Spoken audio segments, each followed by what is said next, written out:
ભરૂચના અંકલેશ્વર નગરપાલિકાના 9 વોર્ડની 36 બેઠકો માટે યોજાનારી ચૂંટણીને લઈ વહીવટીતંત્રે તૈયારીઓ પૂર્ણ કરી। આ ચૂંટણીમાં અંદાજે 100 જેટલા ઉમેદવારો મેદાનમાં હોવાથી રસાકસીભર્યું જંગ જોવા મળશે, જેમાં કુલ 47,624 મતદારો પોતાના મતાધિકારનો ઉપયોગ કરશે। 48 મતદાન મથકો છે, જેમાં 12 મથકોને અતિ સંવેદનશીલ અને 16 મથકોને સંવેદનશીલ જાહેર કરી ચુસ્ત સુરક્ષા બંદોબસ્ત ગોઠવ્યો છે।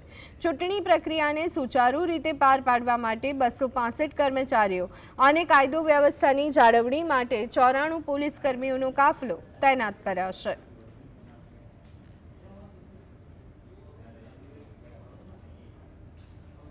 છે 1 થી 9 વોર્ડમાં અને અતિ સંવેદનશીલ 12 મતદાન મથક છે અને સંવેદનશીલ 16 મતદાન મથક છે, જેમાં મતદારોની સંખ્યા 47,624 છે।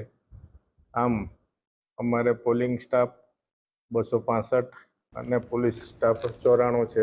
બધી તૈયારીઓ થઈ ગઈ છે।